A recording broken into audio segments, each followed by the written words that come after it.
सूचना अधिकार खोलिला ब्लॉक नवीकरण कार्य। एभली घटना देखा मिली बालेश्वर जिला भोगराई गोष्ठी शिक्षा अधिकारी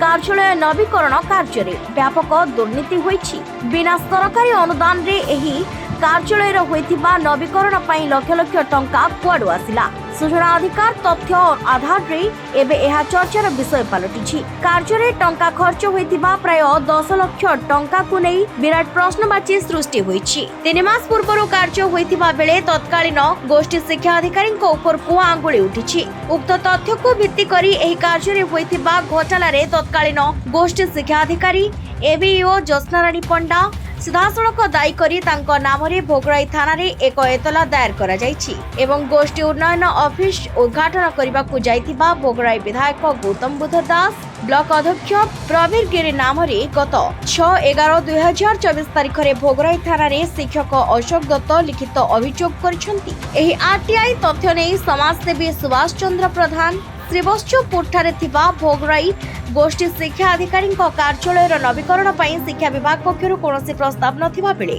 एथिपई सरकारी अर्थ मध्य मंजूर होई नाही किंबा कोनोसी विभाग रो जंत्रींकर द्वारा प्लान एस्टिमेट करा न जाई मनमुखी भावरे नवीकरण करा जाईछि। कार्यालय प्रकोष्ठ रे 3टी नूतन एसी लागिबा सह टाइल्स लागिबा रंग विभिन्न नूतन फर्निचर तथा इंजीनियर डिजाइन इत्यादि कार्य होईछि। एनै सूचना अधिकार आईन रे शिक्षक अशोक कुमार दत्त सूचना मागिथिले। एही नवीकरण रे कोनोसी सरकारी अनुदान खर्च होई नथिबा बेले एही कार्य रे कोनोसी ठेकेदार को नियुक्ति दिया जाय नथिबा सूचना मिलिछि। अपर पक्षरे जदि भी कोनोसी उच्चरु आसिथिबा अर्थ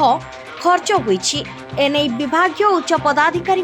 स्वीकृति मिलिछि कि नाही ताहाकु नै मध्य बड़ प्रश्नवाची सृष्टि होईछि। ए संपर्क रे भोगराई आरटीआई दायित्व रे थिबा एबीओ ज्योत्स्नाराणी पंडा कहिसंती मु केवल आरटीआई रे तथ्य देछि। बीआरसीसी ऋषभ महापात्र को पचारिबारु से कहिसंती गोष्ठी शिक्षा अधिकारी ऑफिस रे कोनोसी सरकारी अर्थ खर्च होई नाही। शिक्षा अधिकारी सहित मोर जुग्म बही अछि। पूर्वतन शिक्षा अधिकारी केउठी पैसा आनी नवीकरण कार्य करिसंती मु जानि नाही। पूर्वतन बीओ कमललोचन विश्वाल एवं ब्लॉक अध्यक्षकर प्रतिक्रिया मिली पारि नाही। ब्लॉक शिक्षा विभाग कार्यालय काम रे एपरि एक अनियमिततार उच्च स्तरीय तदंत करबा को विभिन्न महल रे दाबी जोर धरिछि।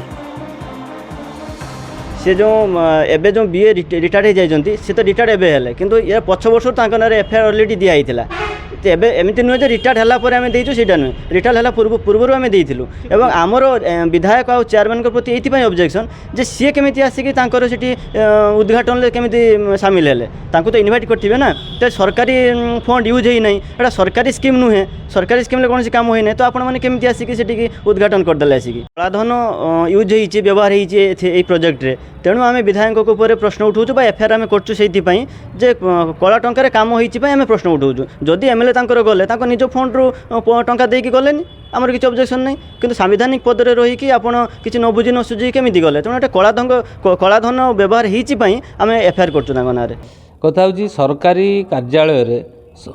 काम होंतु सरकार पाखे किसी सूचना ना सरकारी कार्यालय जो फर्निशिंग एवं रिनोवेशन रो काम करा जायछि पाखापाखि 10 लाख रु ऊर्ध्व टंकार रिनोवेशन काम होईछि किंतु सरकारी तहबिल रु टंका जाइनी तो ये टंका आसिला केउंटु ता छडा गोटे विशेष रोचक कथा होछि कोन से विभाग कर्मचारी जने शिक्षक से बाबद आरटीआई मागिकी ये तथ्य उन्मोचन करिसेंती एवं एतला मध्ये देइसेंती जे सरकारी तहबिल रु न जाई टंका केमती खर्च होला एवं से टंका आसिला कोटू एवं आउ गोटे बड़ कथा होछि कोन एवं सेही जो रिनोवेशन हैला से रिनोवेशन को आमर जो विधायक महोदय सी महोदय इनागुरेशन कले सी किंतु किछि जानु नाहंती एवं ये जो विगत सरकार जो थिले वर्तमान विरोधी एमाने जो दुर्नीतिर बुड़ी रही से दुर्नीतिर आभास एबे को जना पड़ुछि। मो एबीओ काम बीआरसीसी भुगरे रही तत्कालीन बीओ आम जे कमललोचन सार थे सीटा बुझुले से विभिन्न आड़ू डोनेसन कि ये आनी से जिन विशेष किसी जानी ना विषय से पचारे हुए तो क्लारिफिकेशन दे पारे हाँ जिन गवर्नमेंट फंड कौन से ए आसी ना कहीं गवर्नमेंट फंड जहाँ आम थ्रो आसूँ तेणु यहाँ गवर्नमेंट फंड नुह बाकी तत्कालीन बीओ जे थे से कौटी माने आनी कौन कर डोनेसन देती सी हे तो सेटा जन पारे मो द्वारा से सब मुझे विषय किसी जानी गवर्नमेंट फंड ना गवर्नमेंट फंड किसी मो नाम ज्योत्सना रानी पंडा मु बीओ ऑफिस रे आरटीआई विभाग टा बुझे मते जो अशोक दत्त बाबू मागिथिले आरटीआई बीओ को मागिथिले ताहार रिप्लाई टी केवल मु देइछि कारण मु आरटीआई विभाग रे बुझुछि माने जे मते जहा दबो मु से तथ्य ही देमी तेणु से रिपोर्ट जतले मागिले मु ताकू बीआरसीसी को मेमो करी पठेइली बीआरसीसी जो तथ्य देले से तथ्य को खाली संग्रह करके मोर जेहेतु दबार दायित्व तेणु मु संग्रह करके सेटा देइछि आउ मोर किछि एथिर कहिबार नै जो कामटी हेइछि